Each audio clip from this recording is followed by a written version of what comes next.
The Sands of Ruin, 1892. The sun, a merciless, blinding eye, beat down on Dr. Alistair Finch's sweat-soaked pith helmet. He stood before a silence so profound it seemed to predate sound itself. Below him, the vast, desolate valley of Al-Hijr, the rocky place, stretched out like a forgotten stage set. "Impossible," he muttered, his voice barely a rasp against the crushing quiet. His Bedouin guide, a stoic man named Khalid, merely spat in the dust, a gesture of profound respect, or perhaps profound fear. They were not ruins of crumbled brick and mortar.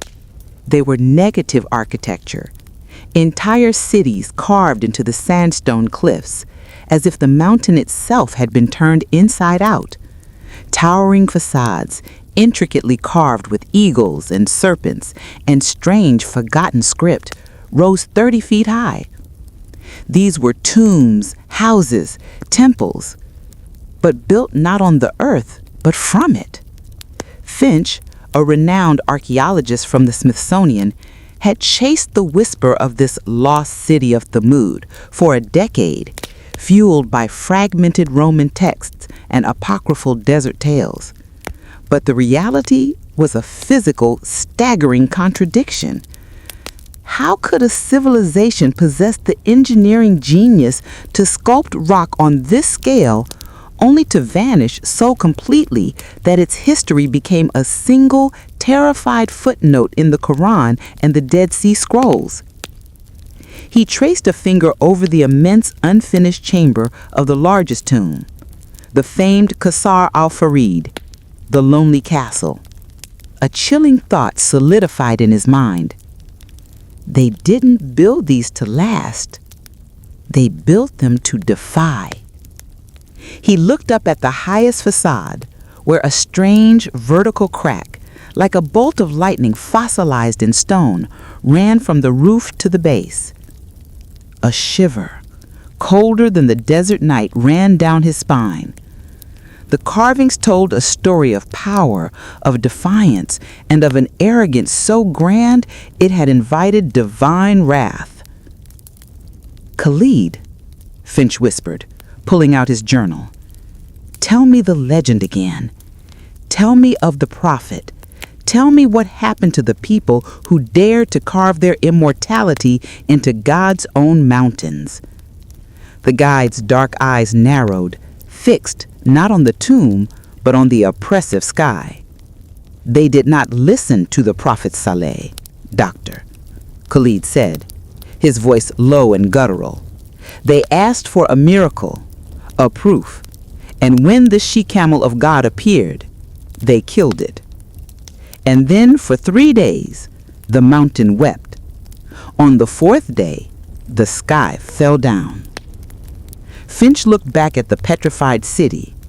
A question, massive and unanswerable, hung in the blazing air.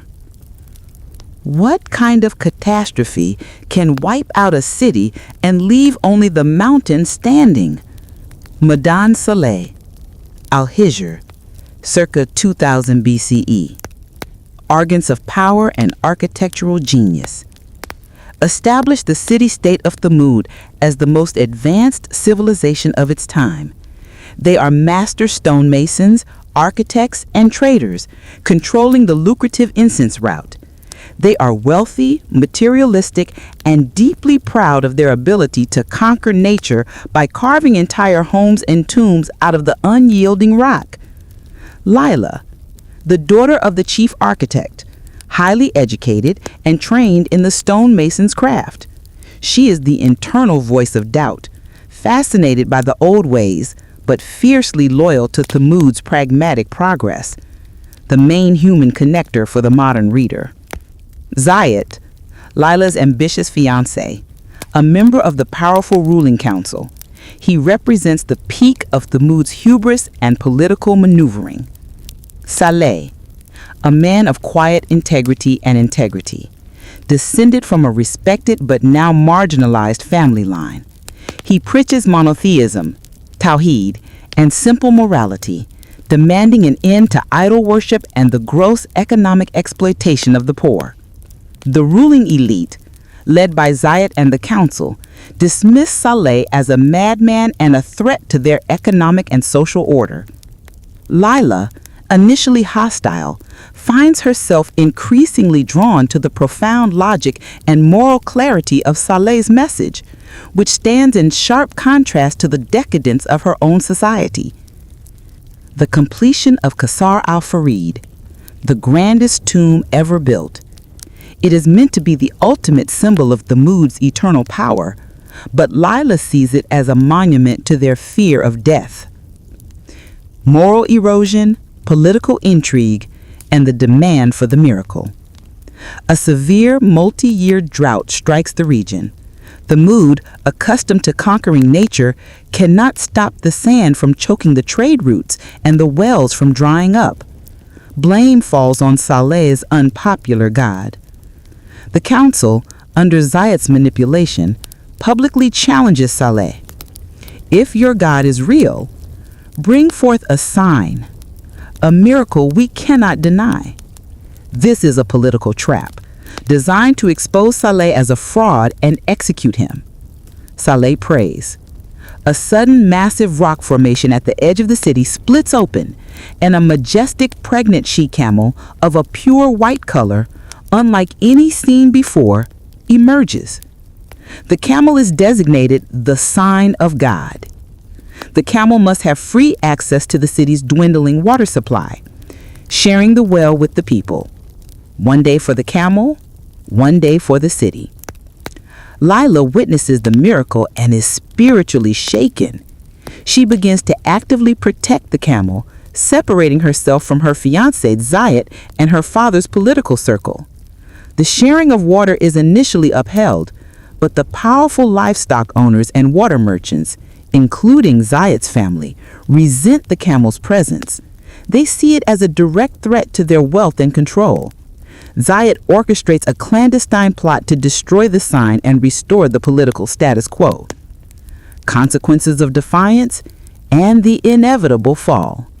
The plot succeeds. A group of the most hardened ruffians, instigated and paid by Zayed's cabal, track down the she-camel and brutally slaughter it and its newborn calf. Horrified and devastated, Prophet Saleh issues his final, terrifying warning. You have slain the sign of God. You have but 3 days of grace left in your homes. After that, the wrath of God will fall. The city is gripped by fear and disbelief. Saleh and the small group of believers, including Lila, who makes her final agonizing break from her past, prepare to flee. The faces of the Thamud people turn a sickly yellow, a sign of the impending doom. Zayed tries to seize Lila and force her to stay. Panic explodes into anarchy. The faces of the people turn crimson red.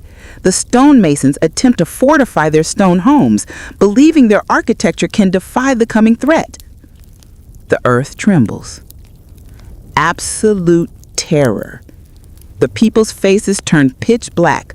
A colossal, dust-filled cloud, a terrifying supernatural storm gathers over the mountains. The sound is an unbearable low-frequency roar. Saleh and his followers complete their escape into the desert. The sky does not merely rain or storm. It shatters. A terrifying localized cosmic shockwave, implied to be a saiha, a mighty scream or blast, hits the city. The elaborate stone carvings that were their pride became their tombs as the very structure of the mountains buckled and cracked under the divine force. Legacy and remembrance.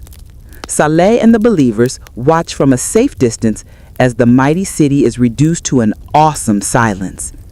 The incredible works of architecture remain, but only as empty, shattered shells, a testament to power, not salvation. Lila, now a survivor and a believer, uses her architectural knowledge to help the small community of believers build a new life of simplicity and humility elsewhere. She carries the memory of the beautiful, arrogant city that was lost, Dr. Alistair Finch stands before the Qasr al-Farid again. He now understands. Thamud was not defeated by invaders or time. It was defeated by its own arrogance. The lightning crack in the stone is not geological. It is the fossilized scar of the final, terrifying moment of divine judgment. He closes his journal, recognizing that this silence is the loudest warning humanity has ever been given. The sun was a searing disk of bronze, but beneath the shade of the portico, the air was cool, a miracle wrought by the deep, insulated stone. Layla bint Tariq ran her palm over the flawless, polished facade of the newly finished grand tomb, Qasr al-Farid. It was not merely a structure, it was a statement. The tomb was carved directly out of the russet-hued mountain, standing apart from the others, a defiant, solitary monolith of human will. Layla was the daughter of Tariq al-Mughrib, the chief architect of the Thamud, and she carried the weight of their heritage and their hubris in her blood. Magnificent, isn't it, Layla? The voice belonged to Zayd ibn Harith, her fiancé and a rising star on the ruling council. He emerged from the shadow of the portico, his silk robes shimmering with the golden thread of Indian artisans. His features were sharp, his eyes calculating, the eyes of a man who measured the world in profit and influence. "It is geometrically perfect, Zayd," Layla replied, letting the coolness of the stone seep into her skin. "But it cost more than any other project in the last decade. 50,000 man-hours and enough gold to feed the western villages for a year. For a tomb." Zayd's smile was dismissive, an easy ripple of confidence. "My dear Layla, you speak like a laborer, not the heiress of the Mughrib legacy. It is not a tomb, it is an investment. It tells the Roman and Nabatean traders precisely who controls the incense route. It screams that the Thamud are eternal. While other cities build with mortal brick and mud, we build with the mountain itself. We defy time." Layla felt the familiar chill of disagreement. "And what about defying fear, Zayd? We spend our greatest efforts on these monuments to our dead, leaving our living city crowded and our wells barely managed." "Nonsense. The wells are managed by the Water Guild, who are well paid. And as for our city, who needs spacious living when they can walk past the greatest architectural feat since the dawn of man every day?" He pulled her close, his breath smelling of expensive date wine. "My dear Layla, you worry too much, my architect. Focus on our own home. After our wedding, the expansion of the eastern wing will begin, my gift to your genius. We will carve it deeper than any of our neighbors, a testament to the merging of the Mughrib and Harith names." Layla forced a smile. Their marriage was the political and social merging of two of the Thamud's most powerful families, the architects and the merchants. It was a perfect union, everyone said, but the thought of carving their immortality deeper into the mountain felt less like love and more like a claustrophobic enclosure.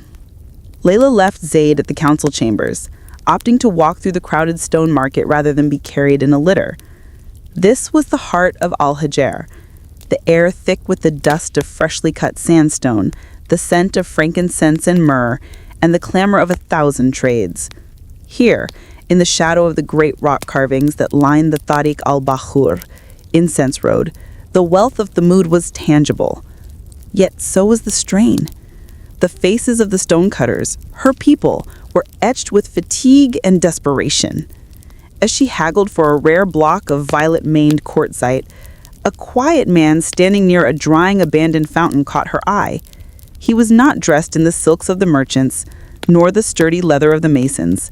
He wore simple, rough-spun linen, and his face was calm yet intense. His eyes held a stillness that was foreign to the restless energy of the market. He wasn't selling anything. He was simply speaking, quietly, but with an unnerving resonance. "You polish the stone," the man was saying to a small circle of tired laborers, "but you forget the quarry. You raise the height of your tombs, but you lower the height of your morality. You carve the mountains, believing you command the world, but the mountain will remain when your names are dust." A stonecutter scoffed. And who are you to lecture us, ragged man? We are the people of Thamud. Our stone endures." "Your stone endures," the man agreed, his voice gentle but firm. "But you do not. Look around. You carve gods out of rock, wood, swa, yelguth, and yet the stone cannot hear your prayers nor stop the famine that crawls towards us. I am Saleh, son of Ubaid. I speak not with the power of the chisel, but with the word of the one who made the chisel and the stone." Saleh, the name, whispered among the elite, was a symbol of inconvenient truth. He was the local prophet, the one who preached Tawheed, the oneness of God, and demanded they abandon the idols and the rampant greed that characterized their golden age. Layla was caught. Her architect's mind saw his words as illogical. The stone is proof of our mastery. Yet her heart recognized the truth in the faces of the weary men who listened to him. "You say a single God is responsible for everything?" Layla challenged, stepping closer. "Then why does he allow the drought? Why does he allow the merchants to hoard the water?" Saleh turned his serene gaze to her. He recognized her instantly, the chief architect's daughter, dressed in finery, yet with the calluses of a true mason on her hands. "The one God has provided enough water for all, Layla bin Tariq," Saleh replied, using her full name. "It is you, your people, who have chosen to carve away your humanity with greed, much as you carve these beautiful empty facades. The drought is not his punishment, it is the consequence of your forgetting him. Repent, humble yourselves, and the provision will return." Layla felt a flush of anger, mixed with a deep, unsettling conviction. She opened her mouth to argue, but the crowd began to part violently. Zaid and 2 council guards strode through. "Zaid!" Zaid's voice cracked like a whip.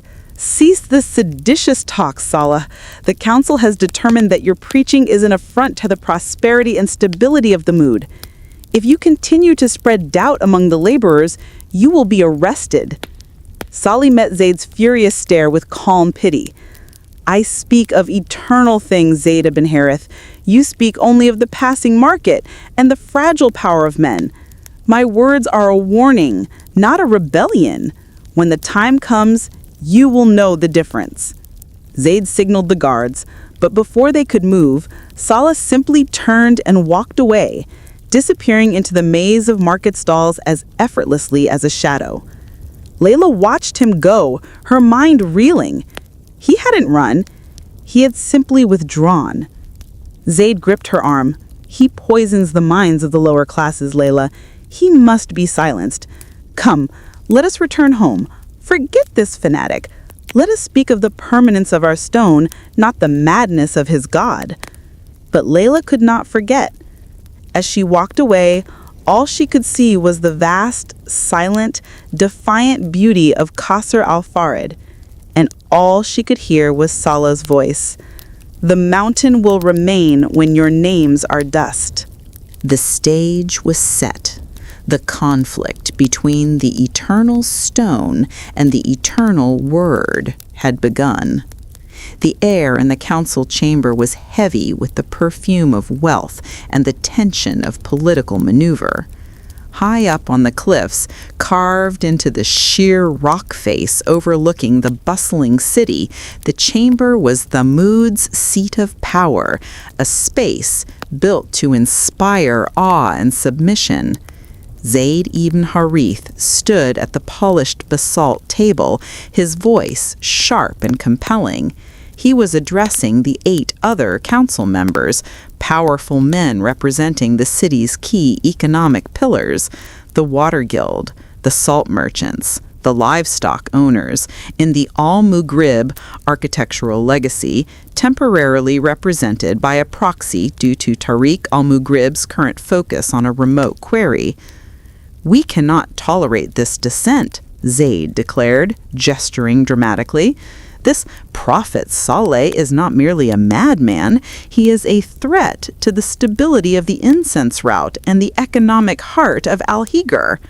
The moment he tells the common stonemason that their work is vanity and that their wealthy patrons are sinners, he attacks the very foundations of our market economy. Hisham, the stout, balding master of the Water Guild, nodded vehemently. My laborers are becoming unrestless. Yesterday, 2 of them abandoned their shifts at the Ain al-Karawel, citing Saleh's sermon that the water is a gift, not a commodity to be hoarded. If they believe they don't have to pay for water, my guild collapses. And if the Water Guild collapses, the city starves. Nadir, the head of the livestock owners whose herds required the most water, leaned forward, his face etched with concern. Saleh preaches a dangerous socialism. He demands we share our surpluses, reduce the rents on our carved living quarters, and cease the worship of our protective gods. These are not religious ideas, Zaid. These are revolutionary demands masked in piety. Zaid's eyes glittered with triumph. Exactly. He targets our pride, our stone, and our profit, our gold. Therefore, I propose a formal decree, a ban on all unsanctioned public gatherings. Any individual, particularly Saleh, who preaches without the council's explicit approval will be designated a threat to the state and immediately imprisoned. We use the law, not the sword, to neutralize him. The vote was unanimous. The council was fueled by self-interest, and Saleh's message was a direct threat to every member's treasury. As the decree was sealed with the city's official stamp, an intricate carving of a hawk clutching a thunderbolt, Zaid permitted himself a small, satisfied smirk. Wyla may be fascinated by his words, but she is about to see the true power of this city. He had secured the legal framework. Now he only needed the opportunity to spring the trap. Lila stood in her father's grand workshop, a cavernous space also carved from the mountain, but illuminated by clever shafts of light that bounced off polished obsidian floors. The workshop was her sanctuary. The scent of limestone dust, iron filings, and burning oil, the aroma of creation, was comforting. She was working on a small, intensely personal project, a miniature replica of a section of the city, not as it was, but as it should be, a place where the living quarters were as grand as the tombs, and the cisterns flowed freely to every street. Her father, Tariq al-Maghreb, finally returned from the quarry, weary but radiating the contentment of a man who loved his labor. He was older, rougher than the smooth council members, his hands gnarled and powerful. "The new quarry is yielding magnificent stone, my daughter," Tariq said, wiping dust from his brow. "The blue veins run deeper than expected. We will have enough to start the new temple to wood next year." "The city needs a new well more than a new temple, father," Lila said without looking up from her work. Tariq sighed, picking up her architectural divider. "You sound like that fool Saleh. He has been banned from public speaking, you know. Zaid was instrumental in passing the decree." "And was it necessary? He only preaches morality and sharing," Lila argued, finally looking at her father. "Is that truly a threat to the stone?" Tariq dropped his jovial facade. "It is a threat to the order that allows us to carve the stone, Lila. We are the Thamud.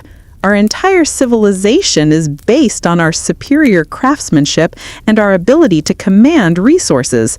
Saleh preaches humility, poverty, and submission to an unseen, untouchable power. That philosophy leads to weakness, and weakness leads to the ruin of the trade route. The Nabateans would swallow us whole." "But what if he is right about the idols?" Lila pressed, tracing the outline of a stone carving of the moon god. We pray to these things, yet they have no answers for the drought that is creeping closer. We carve a better facade for ourselves, but we do not improve our soul." Tariq put his hands on her shoulders, his gaze serious. "Listen to me, Lila. We are masons. We believe only in what we can see, touch, and carve into permanence. When Saleh can produce a miracle that defies my compass, my plumb line, and my chisel, a miracle that is real, visible, and utterly undeniable, then I will listen to his God. Until then, the only God worthy of our devotion is the genius of the Thamud carved in stone." His words resonated with the deeply ingrained Thamud worldview. Show us the proof or shut your mouth. It was the architect's ultimate challenge to the divine. Lila understood the depth of the challenge. Saleh had asked for faith, but the Thamud had demanded a spectacle. If Saleh truly was a prophet, he would have to meet the challenge of the stone. He would have to provide a miracle that was physically as staggering as Qasr al-Farid. Saleh had retreated to the quiet solitude of his small, simple dwelling on the outskirts of Al-Hijr, a modest structure built on the ground, not in the stone, which marked him as an intentional outsider. The council's decree had effectively silenced his public voice, but it had only intensified the whispers of the faithful who now sought him out in secret. Lila, risking the judgment of Zayd and her father, visited him under the cover of the stifling twilight. She wore a heavy cloak, obscuring the richness of her dress. Saleh greeted her with the same calm kindness, offering her cool water and dried figs. "The daughter of Tariq comes to the hermit. The stone has brought you here." "The stone has issued a challenge," Lila corrected, sitting across from him. "My father and the council will not accept your message of faith. They are arrogant, Prophet Saleh. They demand proof. Zayd is already mobilizing the guards to enforce the ban strictly. If you continue, they will arrest you and likely stone you to death." Saleh merely smiled, a profound sadness in his eyes. "I know. Their hearts are harder than the mountains they carve, but a prophet cannot run from the truth, Lila. The demand for a sign is the final test. If they deny the sign, they deny all hope of repentance." "Then what will you do?" she whispered. "What sign can you give? A storm? A plague? The Thamud will simply say it's bad luck or an enemy's curse." Saleh looked past her, towards the imposing, looming silhouette of the mountain where Qasr al-Farid stood in silent defiance. They value permanence, physical proof, and the defiance of nature. "They have carved their ambition into the rock," Saleh stated, his voice gaining a sudden, electrifying strength. "They want a miracle that is physical, life-giving, and utterly unique, a miracle that requires the mountain to yield against its nature." He turned back to Lila, his eyes blazing with a certainty that shook her to the core. "They want proof from the stone? They shall have it. Their challenge is accepted. Tell your council, Lila. Tell Zayad. I will meet them at the great arch before the rising of the third sun. Let them bring the entire city. I will ask my God to bring forth a living, breathing miracle, a she-camel of God from the very heart of the mountain. If my God grants this sign, they must let it live free and share their water with it." Lila stumbled backwards, clutching her cloak. "A camel from the rock? It is impossible.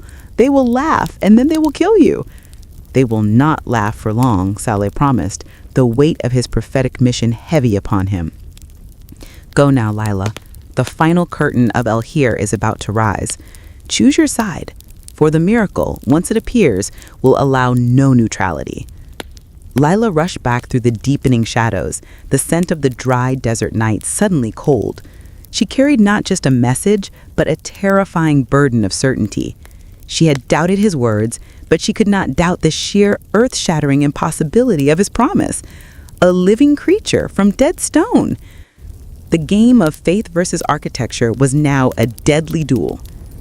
The third sun rose, blinding and merciless, yet its light was dimmed by the sheer press of humanity. The entire population of Al-Hijr had gathered at the Great Arch, a colossal, unfinished gateway carved into the lower section of the mountain. It was the place where all trade caravans passed, the physical threshold between the city's arrogance and the vast, unforgiving desert.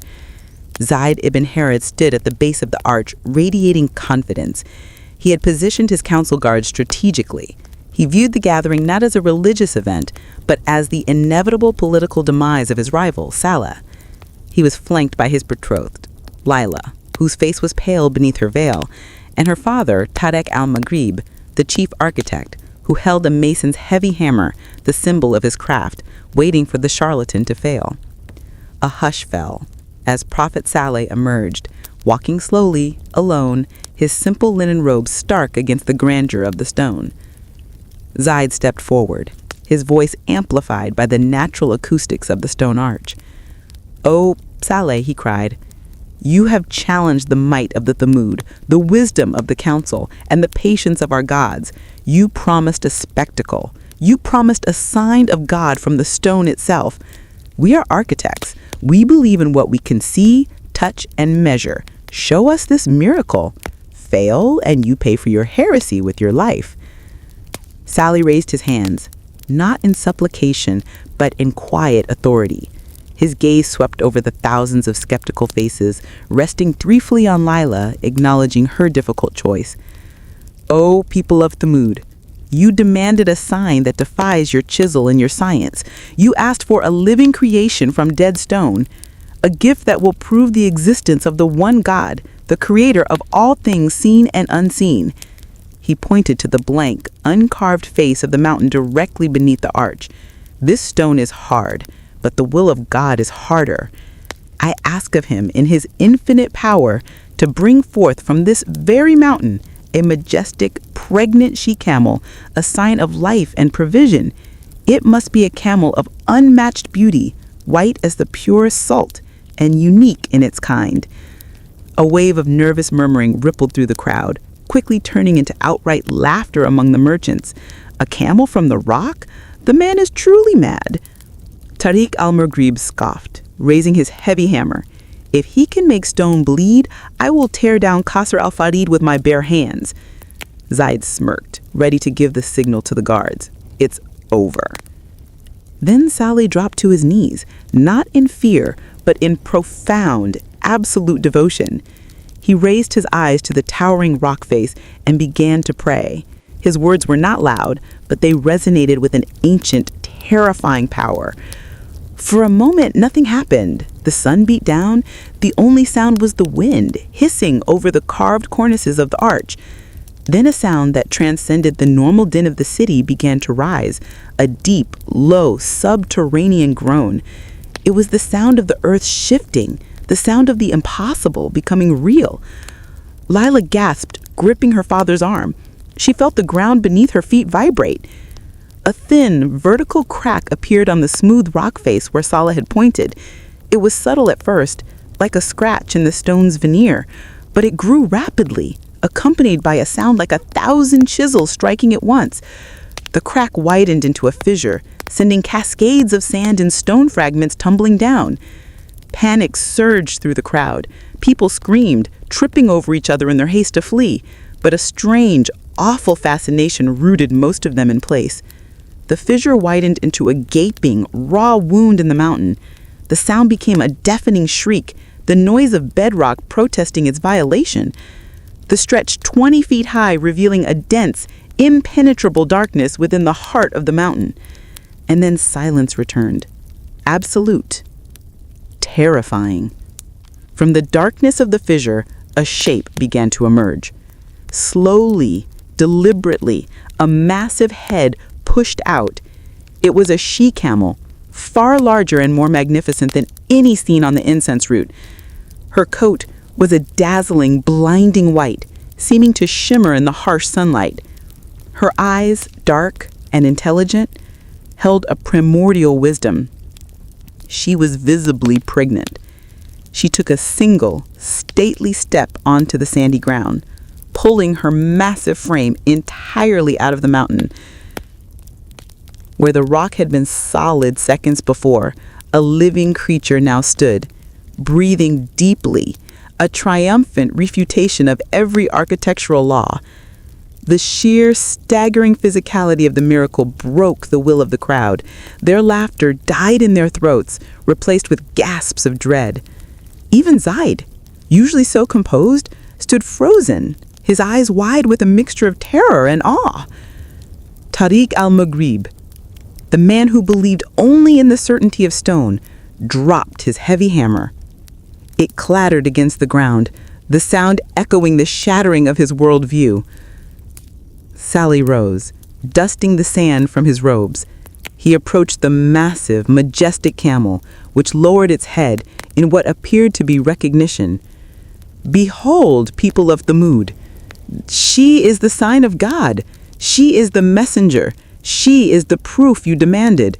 The miracle did not bring immediate faith. It brought immediate fear and political paralysis.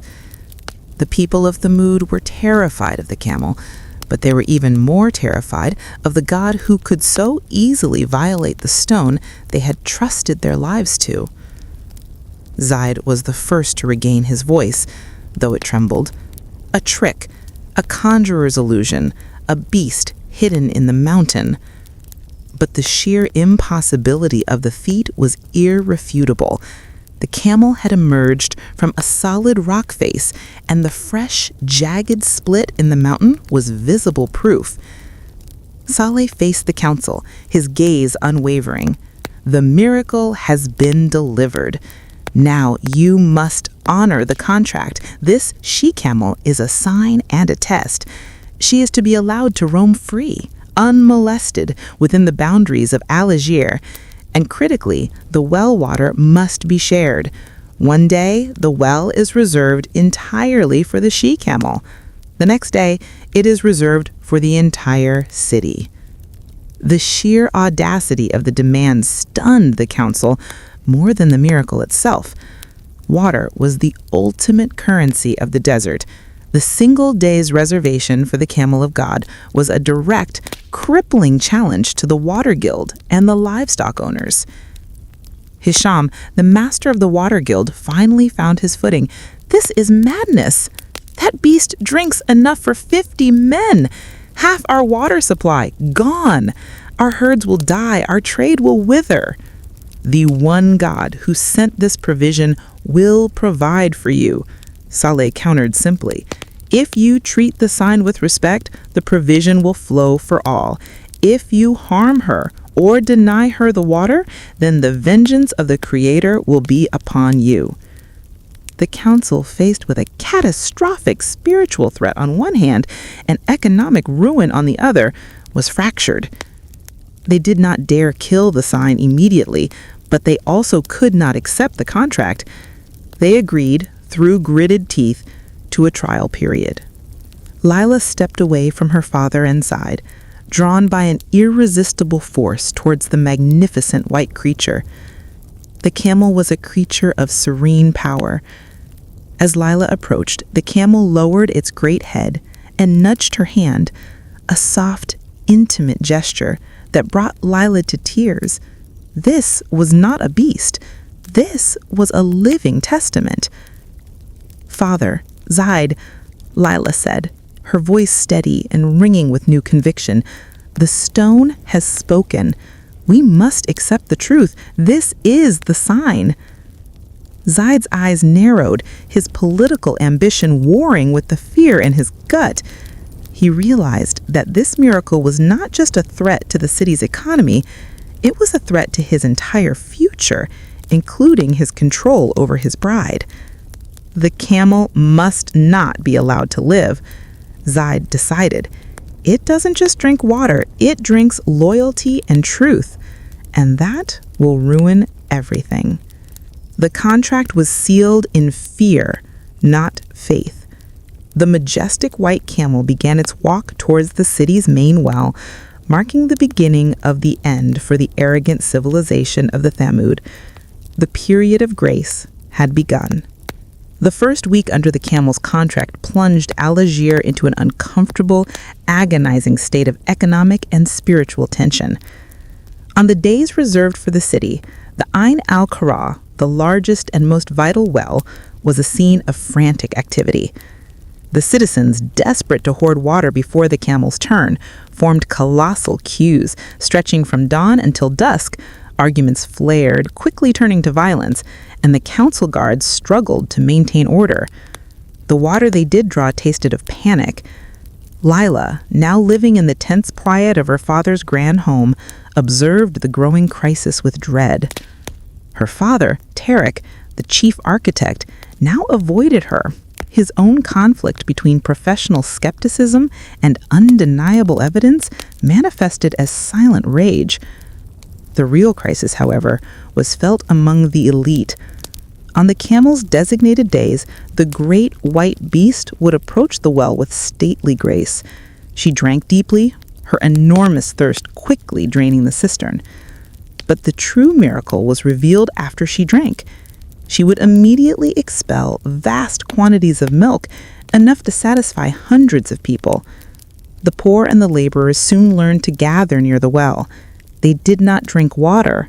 They drank the camel's milk, a liquid richer and sweeter than any their herds produced. It was a visible sign of provision.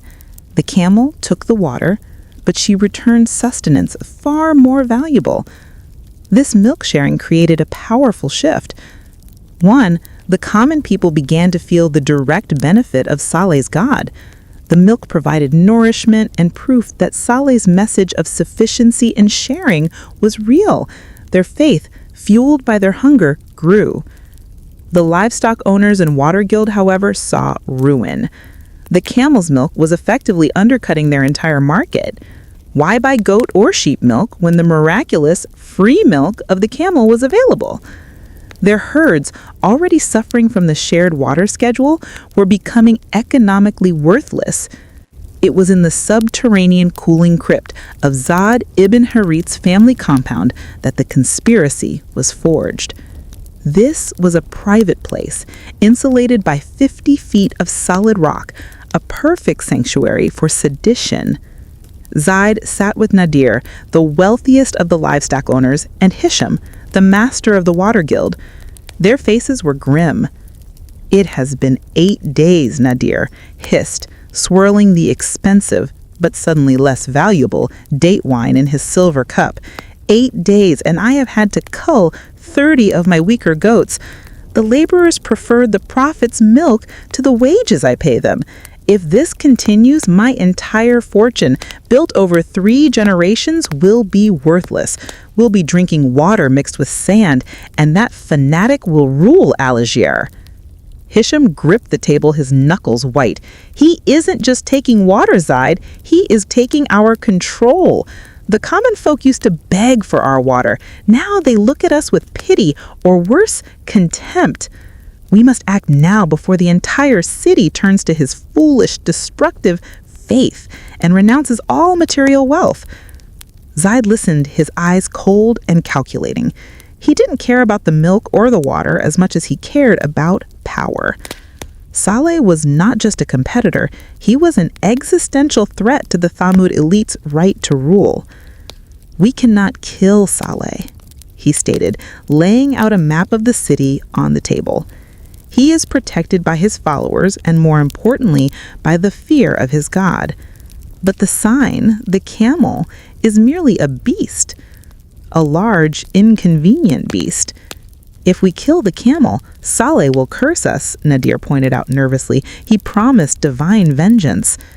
"He warned that the vengeance would come if you deny her water or harm her," Zaid corrected, his voice dropping to a conspiratorial whisper. "We will not harm her ourselves. We will recruit the men the Prophet has already turned away, the men of violence, the drinkers and the gamblers who resent the sudden piety of the city." He leaned in, his eyes gleaming with malicious intent. The camel is large. It will take a massive, brutal effort to kill her and her unborn calf.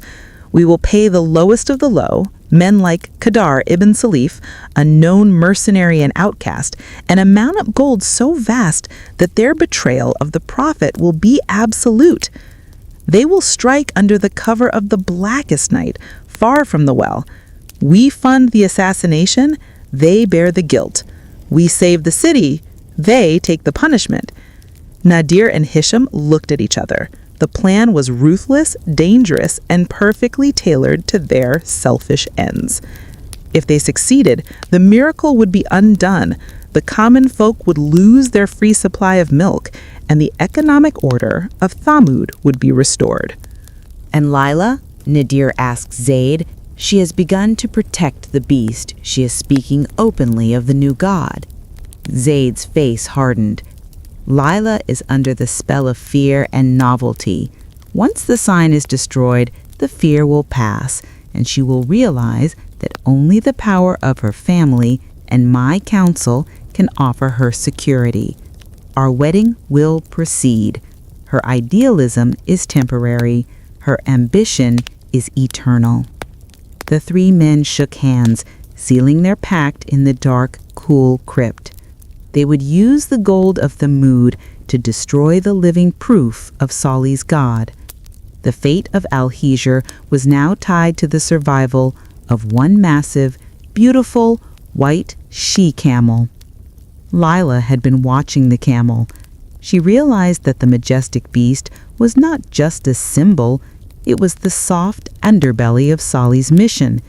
The Prophet's followers were too few and too unorganized to protect the enormous creature from the increasingly hostile elite. She spent her days near the great arch, where the camel often rested, observing the nervous glances of the council members who rode past. She knew that Zayd was plotting. His sudden coldness, his furtive meetings with Nadir and Hisham were clear signals to her, the architect who had learned to read the lines of men as clearly as the faults in stone. One evening, as the shadows lengthened and the wind began to hiss through the carved tombs, Lila approached Saleh. "Prophet Saleh, I must speak plainly," she said, her voice low. "The council, led by Zayd, will not tolerate this. The loss of water is merely an inconvenience, but the loss of their wealth and authority is intolerable. They are preparing a strike. They will kill the camel, and they will use the lowest outcasts of the city to do their dark work." Saleh looked out at the camel, which was serenely chewing its cud. He knew, I know the hardness of their hearts. The moment they asked for the sign, the test began. The test is not for God, it is for them. Will they choose faith and sharing, or will they choose greed and defiance? "But can nothing be done to protect her?" Lila pleaded. "If they succeed, their guilt will be absolute, and the promised curse will fall upon all of us." God protects his signs, but the choice to do evil must be left open. If I were to put a fortress around her, the choice would be gone. This is their final chance to step back from the abyss. He then looked directly at Lila, seeing not the daughter of the chief architect, but a soul torn between two worlds. "Your vigil is commendable, Lila, but it is also dangerous. You have placed yourself between the camel and their blades. You must choose. You can stay, risk everything, and stand with the truth, or you can return to the safety of the stone and wait for the inevitable." Lila looked at the looming, magnificent camel, the living, breathing miracle. She looked back at the city where Zayd and the council were tightening their net. She thought of the cold, perfect mathematics of Qasr al-Farid and the warm, vital milk of the sign. "I cannot return to the stone, Prophet Saleh. I have helped build their vanity. Now I will stand witness to their ruin. I will guard the sign as long as I can." The night deepened. Lila positioned herself in the deepest shadows near the camel. the cold stone of the mountain pressing against her back. She was utterly alone, a single, frail architect guarding a miracle against the combined force of Thamud's wealth and malice. The stage was set for the ultimate betrayal. The air was frigid, carrying the deep chill that often precedes a desert storm. The moon was a sliver, offering little light to penetrate the darkness of the mountain shadows. Lila, huddled near the flank of the resting she-camel, shivered, not just from the cold, but from the sense of dread that pressed down on the silent city. The camel, majestic even in repose, seemed to radiate a gentle warmth. Lila placed a comforting hand on the tough, white hide of the creature, feeling the slow, powerful rhythm of its breathing. Suddenly, a different sound cut through the silence, the muffled scrape of sandals on rock, and the low, guttural voices of men trying to be quiet and failing. They were approaching from the Wadi al-Qatar, the Valley of Danger, a desolate ravine often used by outcasts. Lila's heart hammered against her ribs. She was alone against them. 3 shadowy figures emerged from the darkness. They were rough, desperate men, their faces scarred by vice and their hands clutching heavy, crude axes and spears. Leading them was Qadar ibn Salih, a notorious mercenary with a reputation for brutality and greed. He was one of the men Zayd had promised a fortune to.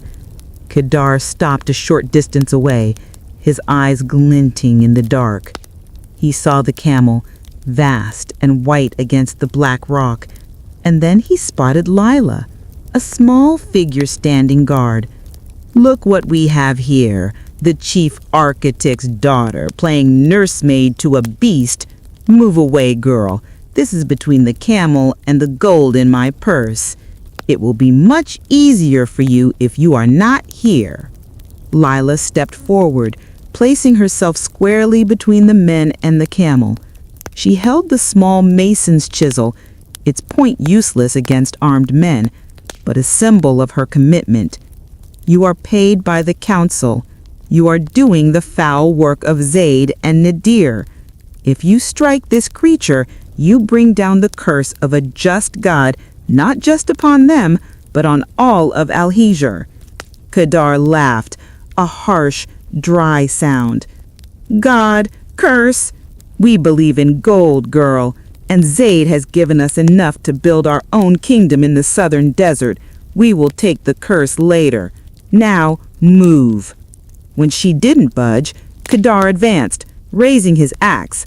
"I won't warn you again, little architect."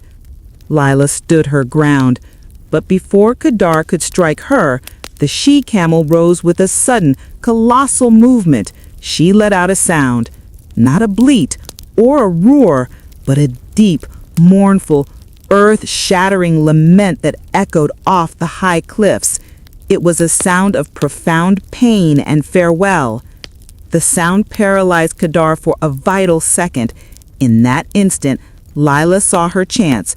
She darted forward, not to fight, but to flee, running in the opposite direction to draw the men away. "Get the beast! Forget the girl!" Qadar roared, his eyes fixed on the immense bounty the camel's death would secure. The camel, sensing the finality of the confrontation, did not try to flee. It turned its huge body, instinctively protecting the unborn calf within it, and stood facing its executioners. Qadar and his 2 desperate companions, driven by the lure of Zayd's immense fortune, descended upon the miraculous creature in a frenzy of violence. Their initial blows bounced off its thick hide, but the camel, being a sign of God and not a creature of warfare, offered no resistance. The scene was one of sickening, brutal sacrilege.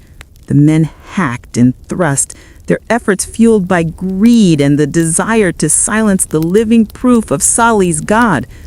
Lila, running into the darkness, heard the terrible, desperate sounds, the clang of metal against bone, the guttural shouts of the assassins, and then she stopped, unable to move, covering her mouth to stifle a scream. She knew. The act was done. A moment later, a sickening, dull thud followed by the splash of blood on stone confirmed the deed. Then a small, weak, secondary sound. The final, pathetic cry of the newborn calf, born too early, only to be instantly slain by the retreating men, ensuring no trace of the miracle remained alive. Silence descended once more, but this time it was not a peaceful silence. It was a vast, heavy, echoing void left by an unforgivable act. Layla stumbled back to the site, tears streaming down her face. The men were gone, vanishing into the desert shadows with their blood money, leaving only the macabre evidence of their crime. The magnificent, pure white she-camel of God lay dead on the cold rock, its life force spilling onto the ground. The mountain, which had brought forth life, now bore the stain of its murder. Layla knelt beside the fallen creature, her whole body shaking with grief and fear. She knew that this was the moment of no return. The arrogance of the Thamud had finally culminated in the ultimate, fatal defiance. Before long, the sound of hurried footsteps returned. It was Prophet Saleh, who had been alerted by the camel's last sorrowful lament. He arrived with his small group of devoted followers. Saleh did not shout. He did not curse. He stood over the immense, still body of the she-camel, and his sorrow was a palpable force that crushed the night air.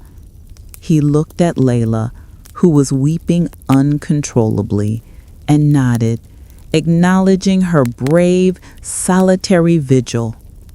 Then he turned his face towards the city, towards the looming silhouettes of the great carved tombs and the high council chambers where Zayd was surely resting easy, believing his problem was solved. Saleh raised his hands one last time, his voice rising in a clear, terrible pronouncement that carried far on the cold night wind. O people of Thamud, you have slain the messenger of God. You have chosen your wealth over his word. Your fate is sealed. He paused, letting the silence swallow the weight of his words, then delivered the sentence, "You have but 3 days to enjoy your homes, 3 days before the promised punishment falls upon you. Seek repentance or perish with the stone you trusted." His message was delivered. The 3 days of judgment had begun. Saleh then gathered his small band of followers, including Layla, who had made her final, agonizing break from her past, and instructed them to gather the minimum they needed. They were to evacuate immediately, fleeing to the high, distant valley where they might be spared the terror that was about to be unleashed upon the city carved from stone. The dawn of the first day broke not with the fiery light of the usual desert sun, but with a strange, sickly yellow haze that enveloped the city. It was as if the air itself were infected. The news of the camel's assassination, first whispered, then shouted, spread through the streets of Al-Hijr like a venomous snake. The common people were gripped by a volatile mix of grief over the loss of the free milk supply and sheer terror over Prophet Saleh's final, dire warning. 3 days. Layla, now an outcast, followed Saleh and his small band of believers, no more than 70 souls, as they began their desperate, silent retreat toward the high passes, seeking a sheltered valley far from the city. She looked back one last time at the magnificent, arrogant facades carved by her own hands and felt a chilling final finality. In the city, the council quickly convened. Zayd, though pale and visibly shaken by the success of his brutal plot, tried to project authority. He declared to his agitated peers, "The threat is gone. The beast is dead. We have saved the water guild and the incense root. Saleh is now merely a fleeing lunatic. We will ignore his 3-day curse. It is superstition." But the atmosphere was too heavy, too thick with unnatural silence for his words to have conviction. Later that morning, the first undeniable sign of the curse appeared. Qidar ibn Salif, the chief assassin, was paraded through the market by Zayd's guards bound in chains. Qidar, expecting a hero's welcome and the promised gold, was instead publicly denounced and dragged to the city's execution wall. These vile wretches, Zayd announced to the populace, acted alone and in defiance of the council. They brought the threat of God upon us. By punishing the assassins, we cleanse the city and restore order. Zayd's display was pure political theater, a sacrifice to appease the frightened masses and hopefully the angry God. But the crowd did not cheer. They stared, not at the condemned man, but at the increasingly unnatural color of their own skin. By midday, every person in Al-Hijr, Zayd, Tariq, the merchants, the laborers, and even the terrified children looked at their hands and saw that their skin had acquired a distinct, deep yellow hue like aged parchment. It was an internal symptom manifesting physically, a visible mark of the sickness of the soul. Zayd, looking at his own jaundiced hands, felt a spear of cold terror pierce his political armor. It is not a metaphor. He realized the curse is real. And a horrifying, drawn-out wail of pure suffering from the she-camel. The second sun rose, obscured by the heavier, more suffocating yellow mist. The terror of the populace had mutated overnight into outright paranoia.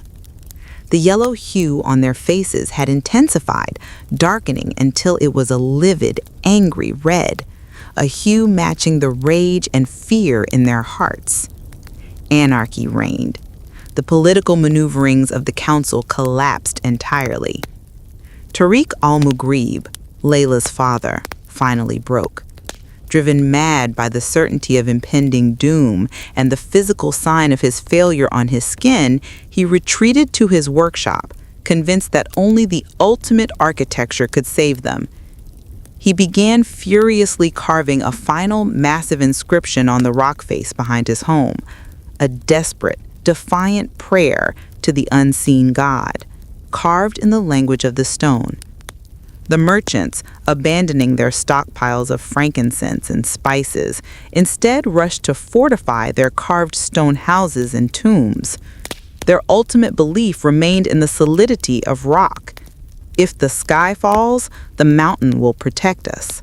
They dragged huge boulders to seal their entrances, trying to turn their beautiful homes into impenetrable bunkers. Zayd tried a final desperate act to regain control. He ordered the remaining council guards to seek out and bring back Prophet Saleh, believing that only the prophet could appeal to his God and reverse the curse. The guards found the deep gouge in the earth where the she-camel had been slain. They followed the tracks of Saleh's small group into the arid wasteland. But as they pursued, the terror intensified. The men's own faces were crimson. They realized that they were pursuing a man who possessed salvation, but they were already marked for death. The attempt failed. The guards, overcome by fear and the debilitating red sickness, abandoned their pursuit and fled back to the city, only to find the gates barred by their former neighbors. By the end of day 2, Al-Hijr was a city in lockdown, every home sealed, every citizen marked with the color of bloody fate, waiting for the final sunrise. The third and final morning. The air was deathly still, the silence broken only by the whimpering of hidden men. The final transformation had occurred. Every living soul in Al-Hijr now bore the color of absolute darkness, a deep, uniform black on their faces and exposed skin. It was the color of death, the color of night without a moon, and the color of final despair. Zayd, sealed in his home with his terrified family, stared blankly at his own reflection in a polished bronze mirror, a jet-black face staring back. His perfect political game was over. He realized that the stone walls, the wealth, and the power he had sought so ruthlessly were utterly meaningless. He had won the battle against the prophet and lost everything to the Lord of the universe. In the high, safe valley, Layla stood with Prophet Saleh and the believers. The sky above them was clear, but toward the distant, unseen city of Al-Hijr, a terrifying atmospheric phenomenon was taking place. A monstrous black cloud, thick and impenetrable, gathered silently over the peak of the mountain that housed the city carved from stone. It was not a storm cloud. It was too dense, too black, too utterly still. It was the color of the faces of the condemned. Layla looked at Saleh, and she saw tears in his eyes. He whispered, "They refused the simple life. They chose the permanence of their stone over the truth of the heart." Midday, the black cloud over Al-Hijr began to descend. Layla, watching from afar, heard a sudden, terrible sound that defied description. It was not a rumble, nor thunder, nor an explosion. It was a single, crushing, deafening scream.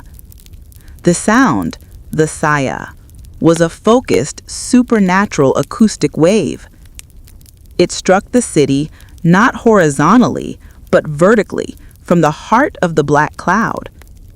The effect was instantaneous and absolute. 1. The immense carved facades of the tombs, the pride of the Thamud, did not crumble outward. Instead, they cracked and split vertically, precisely along the line of stress, as if a colossal hammer had struck them from above. The force was so immense that it petrified the cracks, leaving indelible scars that would last millennia. The sigh struck every living thing, man, woman, and child, wherever they were hiding, instantly stopping their hearts and lungs. Their sealed stone homes became their immediate tombs. After the single, shattering scream, an overwhelming, profound silence descended. The black cloud dissipated, leaving behind a perfectly clear, oppressive blue sky. The city of Al-Hijr stood. The towering facades of Qasr al-Farid and the other grand tombs remained defiant and monumental, but they were now empty, silent shells, the ultimate symbol of pride defeated. Layla watched the terrifying stillness, her tears drying on her cheeks. Her city was gone, wiped out not by mud or fire, but by the weight of a divine truth. The mountain remained, but its people were dust. Prophet Saleh led his small community of believers away from the devastated valley, settling them in a remote, fertile corner of the land where they could live simply, practicing the humility and sharing that the Thamud had scorned. Layla, the once proud architect, helped them build their new settlement. She did not carve grand tombs into the mountains. She built modest, functional homes on the earth, using simple, temporary materials. Her architecture now celebrated life, not death, utility, not vanity. She taught the children that the greatest genius was not found in conquering the stone, but in obeying the creator of the stone. She often remembered Zayd and her father, Tariq. They had believed in the permanence of their carved monuments. Now those monuments stood, empty and silent, an eternal, petrified warning. The final legacy of the Thamud was not their architectural genius, but the lesson that arrogance, when carved in stone, invites the highest ruin. The Sands of Ruin, 1892. Dr. Alistair Finch stood before Qasr al-Farid, the desolate silence of Madain Saleh pressing in on him. He had completed his excavation and recorded his findings. He looked up at the sheer face of the tomb and specifically at the inexplicable, massive vertical fissure that ran through the central facade. He closed his journal, his hands gripping the leather. He no longer believed the local geology reports that suggested a simple earthquake. He had seen the terror in Khalid's eyes, the Bedouin guide who refused to spend a single night in the valley. It wasn't a conventional disaster, Finch finally whispered to the empty air. It wasn't an army. It wasn't time. It was an annihilation. He traced the outline of the crack with his gloved finger, sensing the profound force that had struck that day 4,000 years ago. He understood the legend now. The people of Thamud had carved their defiance into the mountains, demanding that the Creator speak to them in a language they understood, the language of the physical, the undeniable. And the Creator had obliged. They wanted the stone to be their witness, Finch murmured, pulling his hat low against the relentless sun. And it is. It is the witness of a silent scream. He packed his bags, leaving the city carved from stone to its eternal, haunting silence. The mystery of its vanishing was solved. It was a cautionary tale, etched not in scroll or parchment, but in the unyielding, magnificent, and terrifying stone.